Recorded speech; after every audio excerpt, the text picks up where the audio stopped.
Seguimos en Juana.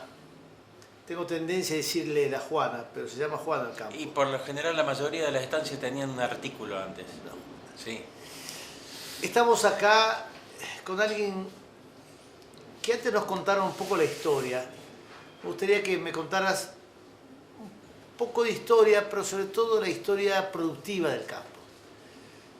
Presentate, por favor. Bueno, mi nombre es Walter Boris. Déjame terminar. Presentate, por favor. Contame tu edad, qué hiciste en tus primeros años de vida y bueno, contame después lo otro.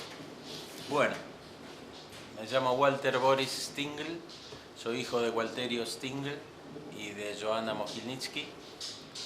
Mis bisabuelos son los que vinieron aquí a poblar la Patagonia hace más de 100 años.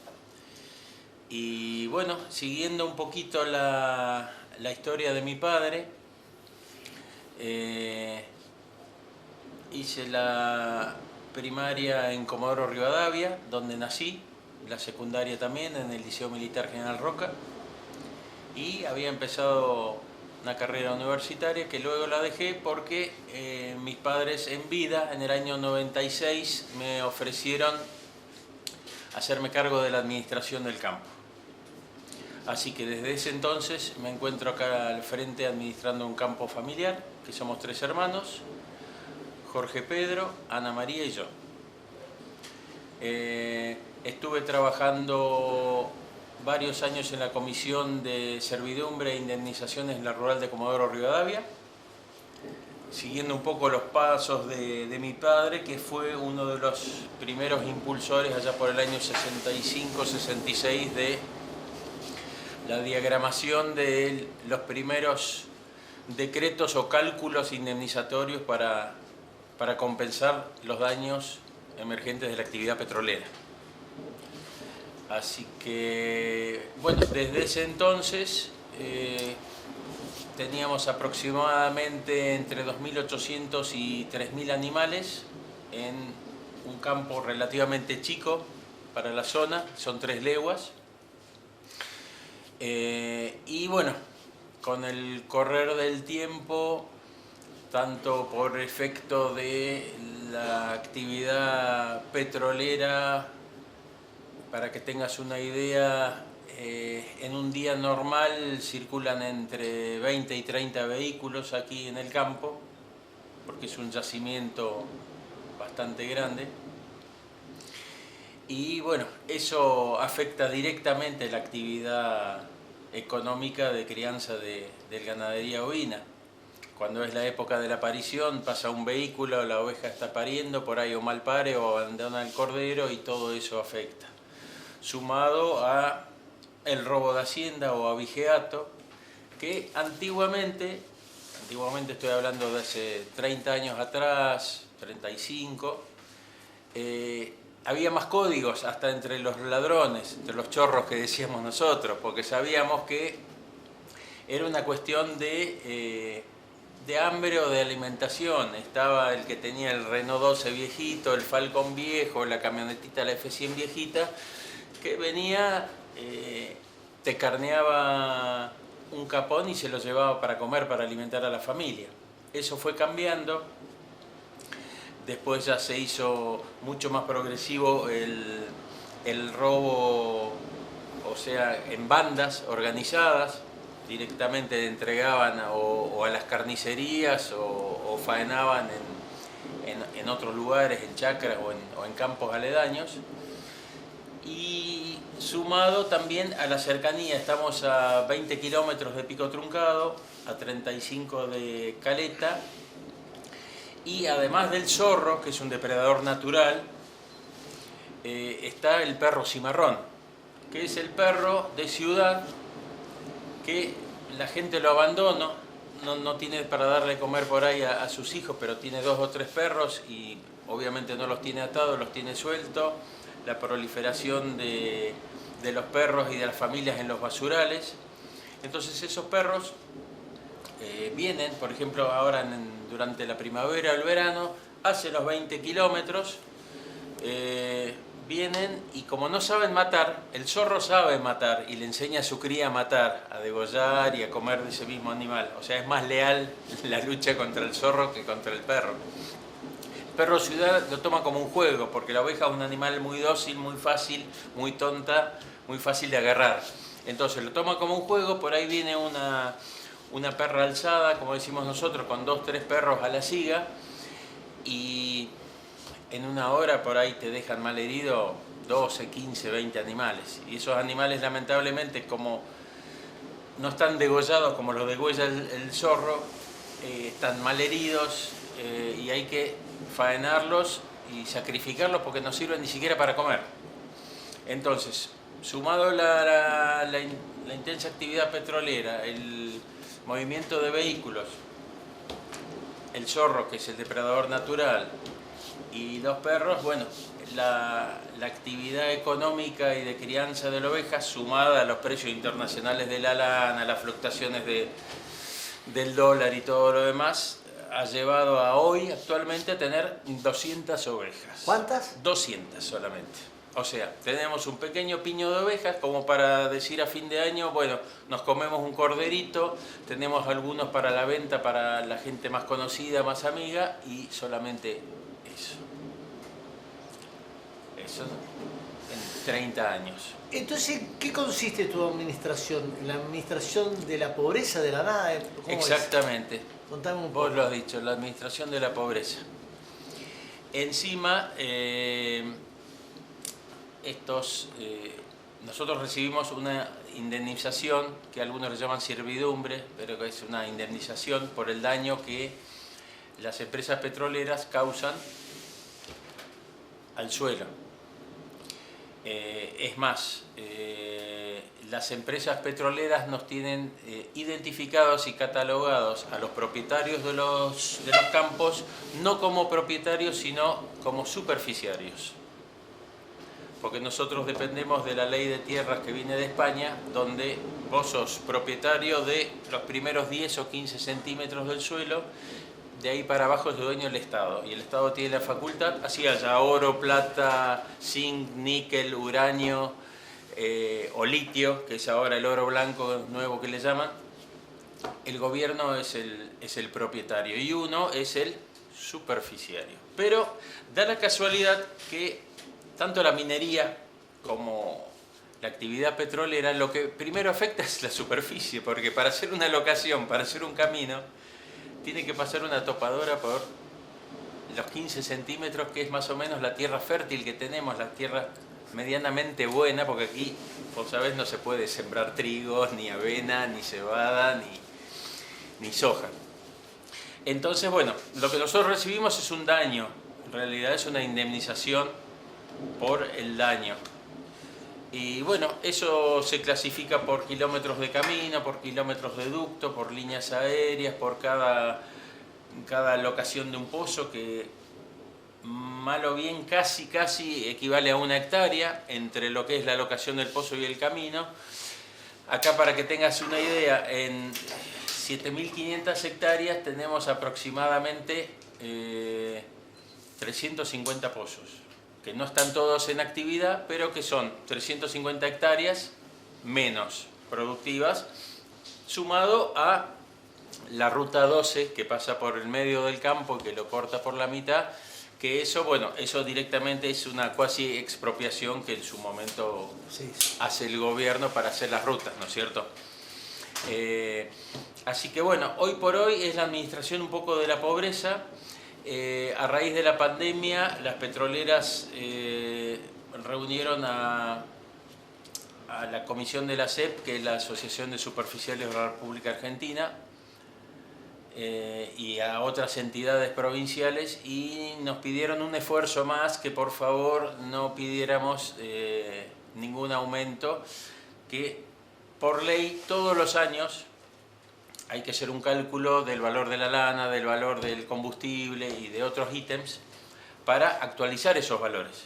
Hoy por hoy los valores que nosotros estamos percibiendo son valores del año 2020.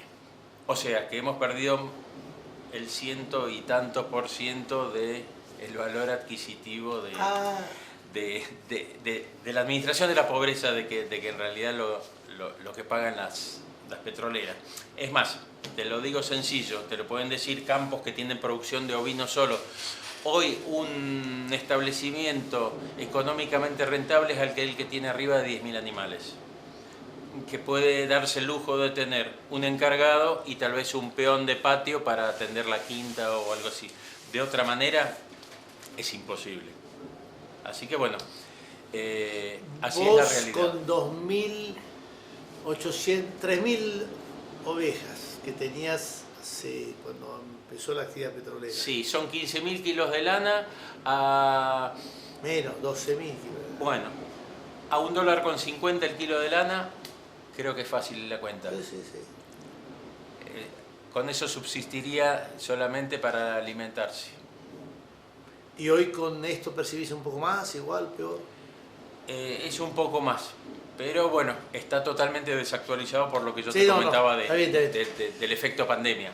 O sea que si tuviera que mirar las 3 leguas, analizando lo que fue y lo que es hoy, poner que se ha actualizado, se actualizará esto. Sí. Hagamos más fácil. Al 2020, a precio 2020, teniendo 3.000 ovejas, te conviene ser superficiario que tener 3.000 ovejas a la época del 2020, al precio. Pero lo que yo también toda la vida, cuando estuve con la actividad del ruralista, a mis colegas de campo, que la mayoría abandonaron los campos, y ustedes lo saben muy bien, apenas si tienen un peón para cuidar el casco de la estancia, o sea, a los superficiarios afectados por actividad petrolera, yo siempre les recomendaba tener una puntita de ovejas, una puntita de capones. ¿Por qué? Porque de esa manera uno puede exigirle a la petrolera a que limpie los guardaganados, a que mantenga los alambrados en condiciones, porque los alambrados no lo rompe ni un guanaco, ni un choique, ni una oveja. Lo rompe la actividad petrolera porque tienen que entrar a un lugar, lo cortan, o los mismos ladrones cuando vienen a hacer abigeato que cortan un alambrado y antiguamente arreaban los piños de oveja, ¿no es cierto? Así que, pero lamentablemente acá, en 50 kilómetros a la redonda, somos 2 estancias solamente, Cañadón Minerales y nosotros los que tenemos hacienda. Así que, imagínense, los chorros, como le decimos nosotros, los perros y los zorros vienen todos aquí. Entonces, la única manera hoy por hoy de administrar la parte ovina es tener ovejas cerquitas y cerquitas de la casa. El cuadro no es simpático, el cuadro es triste, pero te veo alegre. ¿Por qué te quedás? Porque sé que atrás viene otra generación que va a seguir y va a mejorar esto. Por lo que yo veo, las cosas van peor, no van mejor. ¿Por qué crees que va a mejorar? Va a mejorar en el sentido de que la generación que viene, por ejemplo mi hijo, Walter, el año pasado nos planteó, mira papá, esto del petróleo se va a terminar en algún momento, 7, 10 años, más, menos, lo que sea. Entonces él vino con un proyecto de, primero, hacer el mejoramiento del agua. Hoy por hoy, como vos verás, estamos consumiendo desde el año, hace 22 años, desde el año 2000, agua embotellada, porque el agua de aquí está contaminada. Entonces, él me planteó, mira, lo primero que tendríamos que hacer es una inversión y tener una planta de ósmosis inversa para ¿Puedes ampliar un poquito el tema de este agua contaminada? Dale, En medio minutito. Volví a repetir el agua contaminada. Sí, pero ¿qué querés? ¿Que lo una con la parte petrolera? No, porque es para debatirlo eso. ¿Es por el petróleo o no? Sí y no, o sea, la mayoría... Contame. ¿Cómo es este tema de que vos usás agua embotellada y no usás agua de pozo acá de la zona? Nosotros nos criamos en Comodoro Rivadavia, como yo te decía, con, entre comillas, agua de manantial, agua de acá que llevaba mi padre a Comodoro porque decía que el agua era mucho mejor que la que teníamos allí. Pasó con los pozos de Caique en su momento y todo lo demás. nuestro padre era geólogo, pero confiaba en que esta agua era buena. A mí me llamó la atención y después que él falleció, en el año 98, yo me puse a hacer análisis del agua. Y ahí empecé a descubrir que con el agua que nos habíamos criado nosotros y que habíamos criado inclusive a nuestros hijos pequeños, no era mucho mejor que la de Comodoro Rivadavia o Radatili. Al contrario, era mucho peor, por la carga de arsénico y flúor que tiene, que según muchos geólogos es natural, pero además tiene otros componentes que son los bétex, los hidrocarburos y todo lo demás, que bueno, eso ya depende y es una influencia indirecta o directa, depende cómo uno lo mire, de la sobreexplotación y la explotación petrolera, y que antes, por ejemplo, no se tomaban, hace 40 años atrás, los recaudos de forrar las piletas de inyección cuando se perforaba un pozo, y los lodos de inyección no eran, entre comillas, ecológicos como dicen que son hoy. Entonces, eso me llevó a hacer los análisis y ahí descubrí que esta agua estaba muy mala, no apta para consumo humano. Entonces, bueno, con el planteamiento ese que me hizo mi hijo el año pasado, decidimos invertir en una planta de ósmosis inversa. Contactamos a una gente que me habían recomendado de Mar del Plata, que hace equipamiento para diálisis, que para el diálisis tiene que ser una cosa muy específica, muy finita, muy regulada. Y bueno, hace un mes y medio la pusimos en funcionamiento. Ahora tenemos que hacerle una serie de análisis para ver si realmente trabaja como corresponde y baja los niveles a niveles de consumo humano, para no tener riesgo. Entonces, además de eso, él viene con un proyecto de invernáculos y de hidroponía. Invernáculos como para abastecernos o autoabastecernos de verdura, fruta, etc. O sea, no tener que depender de la actividad petrolera para tener un ingreso, o por lo menos para tener para comer y vivir. Walter, te digo una pregunta que Sí.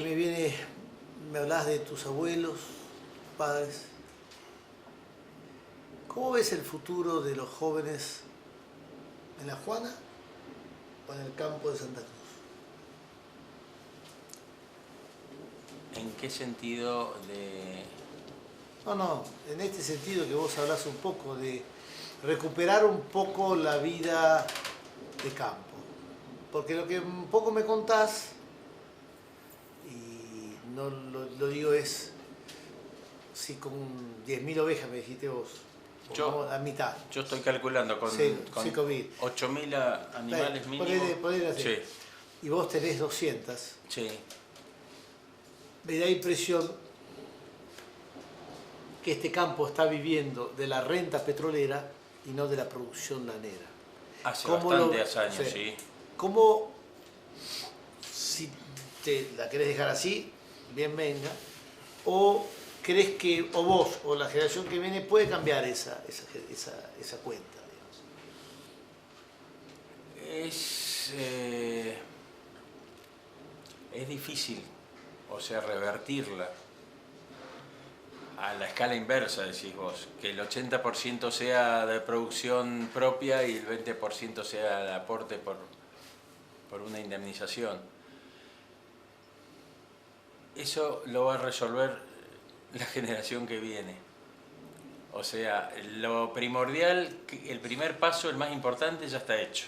Tenemos la planta de ósmosis inversa, está funcionando, y con el agua se solucionan un montón de inconvenientes. Se puede volver a tener una huerta, la hidroponía, que es algo nuevo, y los animales, obviamente. Vos viviste los tiempos de niños, de adolescentes, niños, adolescentes, jóvenes acá en el campo. ¿Cuáles son las diferencias que notás en la vida de esos tiempos, de 50 años atrás? con los de hoy? Hoy evidentemente no hay que negar el avance tecnológico. Hoy tenemos internet aquí en el campo. Energía eléctrica lo tenemos desde siempre porque es casi una obligación de la empresa petrolera que esté en ese momento con la concesión de brindar un servicio que es como un servicio mínimo, ¿no es cierto? El gas lo mismo, tenemos gas envasado. Una empresa nos provee la energía eléctrica, la otra empresa, porque el campo está dividido en dos concesiones distintas, otra empresa nos provee el gas. Y el avance tecnológico es muy importante y va a contribuir a todo lo que sea el mejoramiento y la producción de estas verduras, de estas frutas en la parte de los invernáculos, fundamentalmente. Animales de granja, tenemos ya gallinas, se pueden tener conejos, se pueden tener otros tipos de animales, o sea, volver a, no digo a como cuando vinieron nuestros bisabuelos, A tu infancia. pero tratar de volver a eso. ¿Te gustaría? Yo creo que sí, ¿Por qué? y mucho. ¿Por qué te gustaría volver a ese tipo de vida? Era todo más simple, todo más claro, todo más sano y más felices, creo yo. Hoy estamos todos corriendo, que si se quedó sin carga el celular estamos incomunicados y no sabemos qué hacer. Yo veo que en muchos almuerzos, en muchas cenas familiares, cada uno está en su mundo con su móvil. Se ha perdido la parte de charla, de conversación. Yo jugaba mucho al ajedrez con mi padre. O sea, no sé si se va a volver a eso, pero bueno, aunque sea en la parte productiva, yo creo que sí, que vamos a volver a eso. Para terminar, contame un poco de tu familia, cómo está compuesta, tu familia, no de tus hermanos para arriba, sino de tu familia y abajo. Bueno, yo estoy casado hace 8 años y en pareja hace 15, con mi tercera nupcia, Sandra. De mi segundo matrimonio tengo mis 2 únicos hijos, que son Carl Gunther, que es periodista deportivo y vive en Buenos Aires, y Walter, que bueno, va a ser mi sucesor, que es el que el año pasado se vino a vivir ya definitivamente al campo. Él es el que hizo muchos de estos arreglos aquí en el campo, la parte de electricidad, la parte de Durlock, la parte de pintura, todo lo demás. Y una de las cosas que estoy en paz conmigo mismo es que a ellos durante su infancia y su adolescencia jamás los obligué a venir al campo. A mí sí me obligaron, por ejemplo, a venir al campo. A mis hermanos también. Entonces, los fines de semana de ellos eran con sus amigos, con sus amistades. Venían al campo cuando ellos pedían venir, y hoy por hoy, que son ya adultos, no ven la hora de venir. O sea, mi hijo de Buenos Aires, por ejemplo, tiene 20 días de vacaciones y se pasa 3 en Radatili y los otros 17 se las pasa aquí. O sea, nunca les obligué para que ellos solos decidieran, como esto es algo familiar, si querían seguir viniendo o no, bajo su propia elección, su propia voluntad. Te anticipo, Walter, que lo que te voy a decir ahora es para provocarte, no te enojes, no estoy... Sí. ¿Por qué te da miedo decirle a tus hijos, vengan y háganse cargo del campo, del legado de la familia? ¿Por qué este complejo que tienen la generación tuya, mía, de hacerte cargo de lo nuestro? ¿Por qué? No, es al contrario. Ellos te pueden decir, después si lo entrevistas a Walter, te va a decir que cuando ellos querían venir al campo, yo les enseñé un par de cosas básicas. Primero, para ser patrón, como dicen los peones en el campo, vos tenés que saber hacer el trabajo. Tenés que saber, para mandar, tenés que saber el trabajo. Entonces ellos de chiquitito, cuando decidían venir, se ponían su mameluco, su ropa de trabajo, adentro de los corrales, a la par de los peones, a aprender el trabajo. Al final de la jornada yo les pagaba el día como si fuera un peón a ellos. O sea, les inculqué para ahora, sin obligarlos, a que el día de mañana alguno quisiera venir, supiera decirle al peón: mirá, tenemos que arreglar el molino, hay que hacer la esquila, hay que hacer la señalada, hay que hacer la pelada de ojo, hay que hacer el baño, tal cosa, pero sabiendo hacer el trabajo. No porque lo buscaban en ningún manual ni nada por el estilo. O sea, no es temor, le hicimos, yo creo que con mis hermanos también, ver, y como te dijo mi hermana, inculcarles que el campo no se vende, como te dijo ella, ¿sí? Primero y principal, esto tiene una historia de más de 100 años. Y después, el que quiera venir a trabajar, bienvenido sea, no lo vamos a obligar. Y obviamente, antes de poner un administrador fuera de la familia, obviamente que vamos a buscar a alguien dentro de la familia, por ejemplo, para sucederme a mí, que ya a mí me quedan 5 añitos, si es que no me voy antes. ¿A dónde te vas? No sé.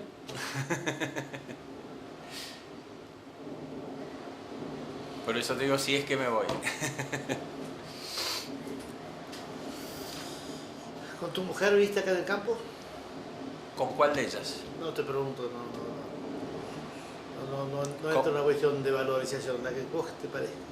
Con la madre de mis hijos, no. No, yo iba y venía de Radatili para acá. Con mi actual señora, sí. Vivimos los dos acá. Desde hace 15 años. Que está ella conmigo acá. ¿Poli? No, está todo cubierto. Muchas gracias.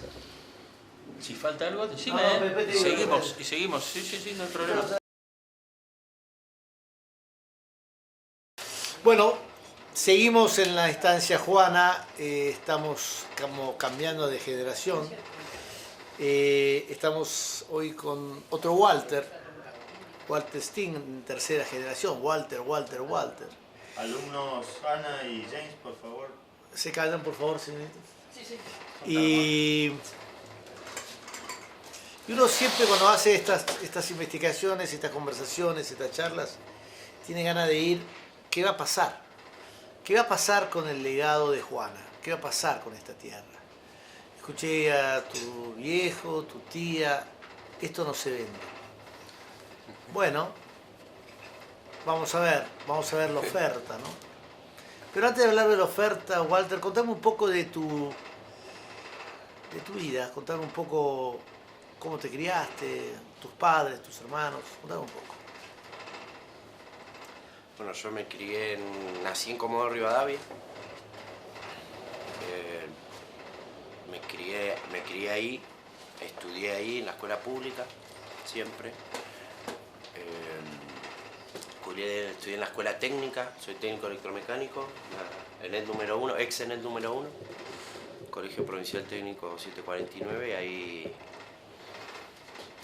ahí creo que hice mi oficio, lo fui haciendo, forjando ahí desde la escuela, desde los inicios. Y me dedico a hacer instalaciones de todo tipo.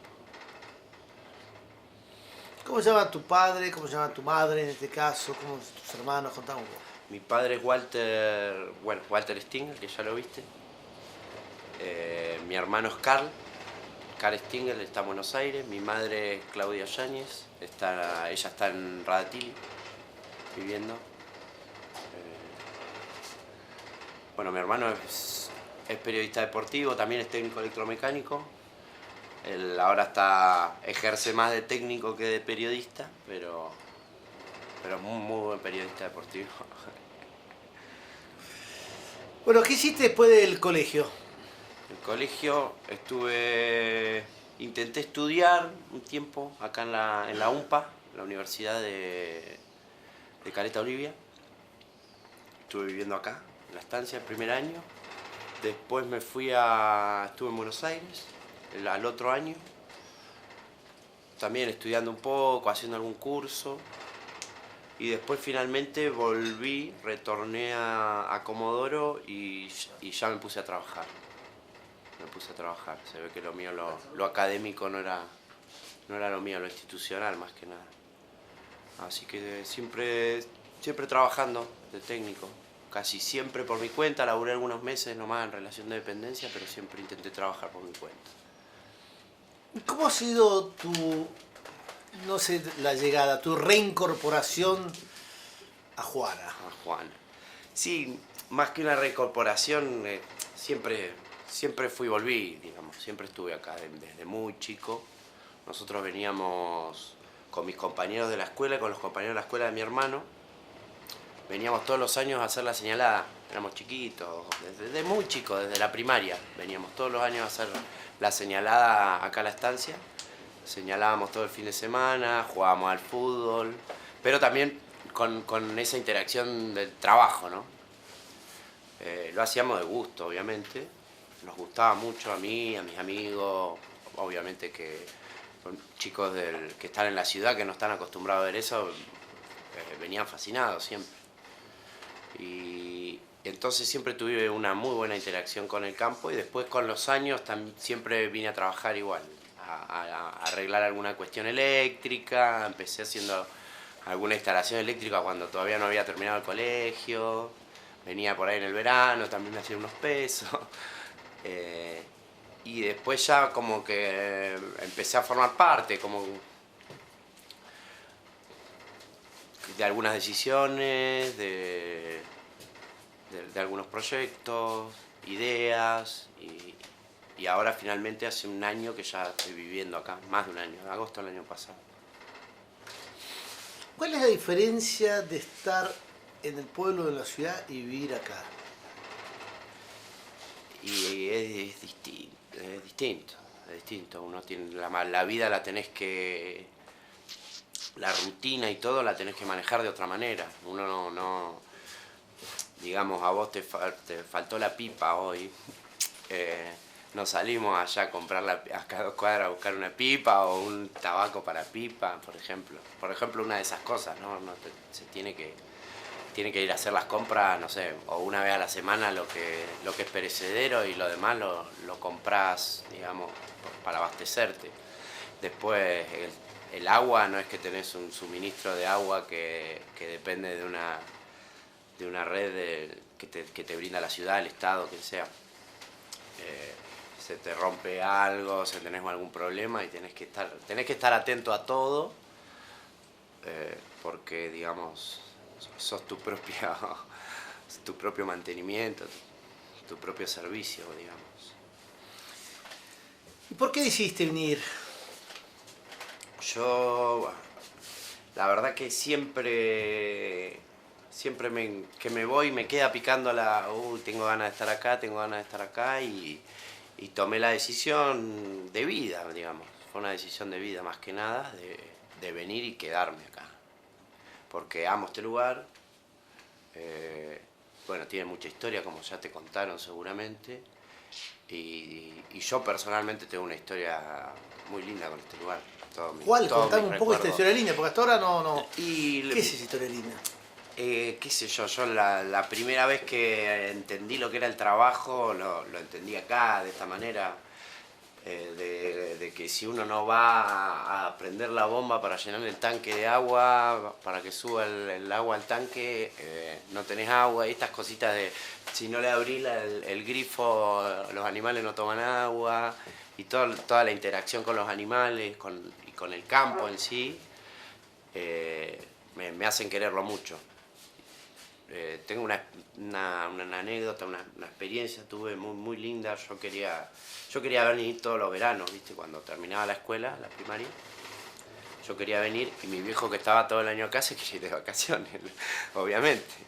Y bueno, pero yo quiero ir, pero bueno, hagamos una cosa, te quedás con el encargado, y eran 2 personas que estaban acá encargadas de la estancia. Así que sí, me quedo. Y me quedé un mes, tenía 9 años. Y aprendí muchísimo y me encantó. La verdad que fue una experiencia increíble.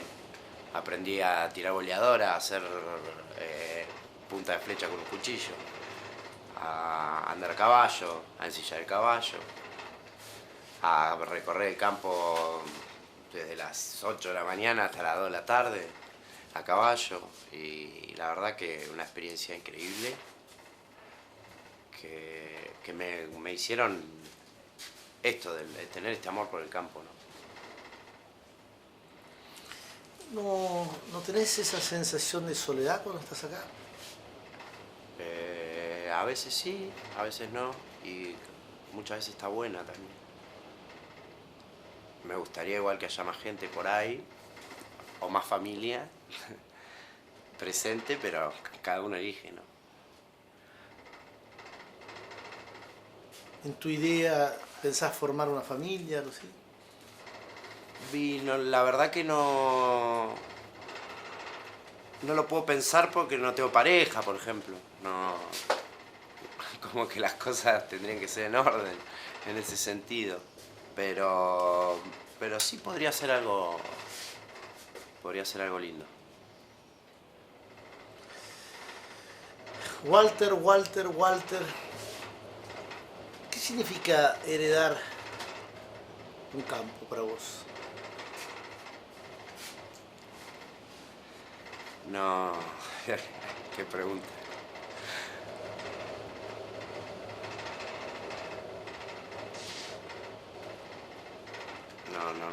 No sé qué contestar a eso, la verdad. Puedes tomarte el tiempo, no podemos estar acá tranquilos. Yo creo que es un legado, no es solo un pedazo de tierra, ¿no? Yo creo que es todo un legado acá, familiar. Es un legado familiar. ¿Qué significa ese legado? Porque te quedas bien con la palabra legado, pero... Yo creo que ese legado significa cuidar la tierra, producirla, cuidar a los trabajadores también. Que puedan... Me encantaría a mí, por ejemplo, hoy está Jaime acá, como te comenté, y a mí me encantaría que, como ya sucedió generaciones atrás, que la gente trabajando acá, que trabaje orgullosa, que se jubile orgullosa, que se pueda comprar su casa orgullosa de trabajar acá con la familia y en este campo. ¿Quién es Jaime? Jaime, el encargado de la estancia. ¿De qué se ocupa? De que tengamos estancia, básicamente. Pero eso no te ocupa vos. Sin ellos, no, sin los trabajadores no tenés estancia. Los dueños no tendrían estancia. Eso es mi pensamiento, ¿no?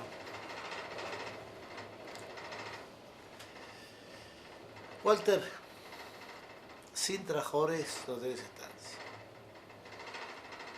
¿Cuál es el trabajo que hace Walter, que hace Jaime todos los días? Jaime se levanta todos los días, depende de la época del año. Si es invierno, seguramente va a romper las aguadas antes de que la escarcha, ¿no? Va a romper la escarcha antes de que forme más capa, porque como se sabe acá escarcha mucho, y si la dejas pasar 2 días no la rompes más. Va a recorrer el campo, va a ver los animales. Hoy tiene caballo a nafta Después está el camioncito también, así que no hace falta, digamos, desgastar al animal. Así que sale en moto, sale en el camión, va a recorrer los animales, obviamente a repuntarlos para que vengan al agua, chequea la bomba de agua, que ahora hay, como te comenté, hay una planta de ósmosis, ahora chequea eso también, que esté funcionando bien, que el agua esté... El agua es lo más importante en un campo, una de las cosas más importantes en un campo. Contame un poco esto de la planta de ósmosis, ¿cómo es? La planta ¿De quién fue la idea? ¿Cómo surgió? ¿Cómo es? Tuvimos una reunión virtual, toda la familia, en base a esto de prepararnos o de reproducir el campo nuevamente. Gracias. Tuvimos una reunión en base a eso y bueno, fuimos ordenando qué podemos hacer, qué no. Yo le mandé unos tomates a mi viejo. Yo estaba viviendo en Comodoro, en Radatili, en plena pandemia. Yo le mandé unos tomates a mi viejo y a Jaime, le dije, che, ríguenlo, cuídenlo, ríguenlo con el agua así como está, a ver cómo salen, como para probar un poco, ¿viste? Hacer un experimento, a ver si estaba tan mal el agua o no. Te habrán comentado que le hicieron análisis hace varios años y se dejó de regar y de producir. Así que los tomates de 10, digamos, crecieron. Eran en macetitas, así que tampoco desarrollaron demasiado, pero se regó con esa agua. Y crecieron, anduvo muy bien. Entonces yo dije, podemos probar de ponernos a producir. Y siempre está el tema del agua, que está contaminada.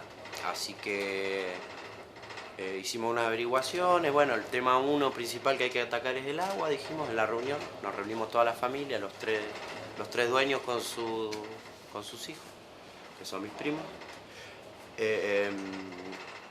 Y bueno, resolvimos que, pidiendo presupuesto, averiguando, de comprar la planta de ósmosis, que es un filtro de ósmosis inmersa. Básicamente tiene unos agregados más esta porque también es específica para el agua que tenemos nosotros. Y está recién instalada, hace muy poquito, una semana y media, 2. Y ahora, bueno, que resta la parte de hacer análisis periódicos para ver si realmente es potable para consumo humano.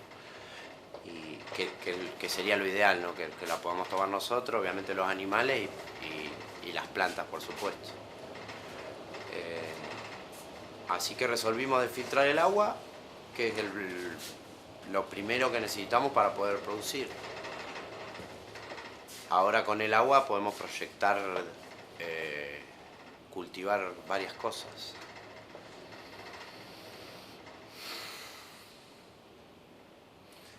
A mí me pasa que te escucho, tienen un piño de 200 ovejas, tienen unos cuantos pozos petroleros, veo estas intenciones que tienen, pero me da impresión que en cierto modo el campo vive de rentas. Sí. Digamos, a ustedes le dan, llámese como quieran decirle el nombre, derecho de paso, indemnización. Ustedes viven de rentas, o sea, algo que heredaron de los famosos Walter, Sting. O sea, ustedes heredaron un don, que es la tierra. Es casi un deber. No sé si entendés lo que te quiero decir. Sí, por supuesto. No heredaste una estación de servicio. Ni $1 millón. Heredaste esta tierra. Capaz que Darwin decía que era maldita, otros no la quieren trabajar. Quiero que te diría que es la última pregunta. Quiero si entendés lo que te estoy diciendo. Y si entendés lo que estoy diciendo, ¿qué opinás?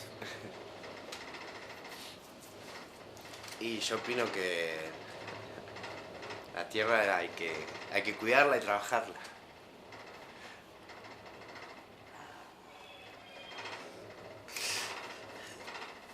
¿Nunca pensaste, no contra Jaime ni con nada de eso, pero nunca pensaste decir, bueno, Jaime, prescino de tus servicios, yo me hago cargo de esto? O sea, yo me hago cargo de esto, pues yo voy a vivir de esto, yo voy a quedarme acá, voy a formar una familia, y primos vengan todo lo que quieran, pero que esto va a ser de vuelta a producir ganadería, lo que se te canta las ganas. ¿Lo soñaste, lo pensaste? No es un tema Jaime, ¿no? No, te entiendo, no es personal. Con Jaime no tendría Ni ese... lo conozco además. no tendría ese pensamiento egoísta para mi Sí. modo de verlo. No lo tendría. Y entonces tenés que producir más. Claro. Sí, esa es la idea. ¿Y cómo realmente pensás producir más? Porque los tomates, los 4 o 5 tomates que me haces... No, eso no es producción. Claro, No, eso sí. era una... No, es un ensayo, ¿entiendes? Claro, es un ensayo. Y eso estamos, la verdad que eso lo estamos trabajando, o sea, lo estamos pensando, todavía no está definido de cómo hacerlo, pero como verás, bueno, ya hay un invernadero y medio hecho, hay un tractor ahí en la entrada, no sé si lo viste Sí, cuando ingresaste. El último mes hicimos medio kilómetro de cañería de agua, más o menos. Así que encaminado va. No te puedo... No te quiero mentir. No te quiero mentir. ¿Cómo te imaginas esto entre 10 años? Y bueno... ojalá que... Espero y sueño que... productivo, generando laburo, con varias personas trabajando acá y dependiendo de eso. Y toda la entrada que viste me gustaría verla forestada. O sea que apostás al agua y con el agua a la producción. ¿Se te ocurrió alguna vez pensar en algo que no sea eso, un cereal, un trigo, cebada, algo? ¿Ensayaste algo de eso? Sí, se me ocurrió pensar en algo como eso. Sí, de último ensayando primero, ¿no? Sí, lo pensé, lo pienso y veo que todos los años cada vez llueve un poquito más. Sí lo pienso. Pero primero quiero probar con lo que me parece que se puede dar más o mejor las mejores producciones para la zona, pero sí haría pruebas de todo. Yo creo que se puede plantar de todo acá, trabajando bien la tierra. Mi última pregunta. Tengo una plantita de palta acá. Mi última pregunta. ¿Qué significa la Juana? ¿Qué significa Juana o la Juana? Mi lugar en el mundo. ¿Para vos solo? No, yo personalmente, ¿no? Cuando me preguntás qué significa para mí, es mi lugar en el mundo. Para el que quiera venir, también. Me cuesta creer que es tu lugar en el mundo, o que hayas tardado tanto tiempo en venir. ¿Por qué miércoles es este lugar en el mundo? ¿Por qué te parece este lugar en el mundo? Me da el viento que hay. Capaz que como ahora hay menos, pero bueno. Y yo creo que tiene que ver mucho con los sentimientos. Con esto que decía del legado, del deber.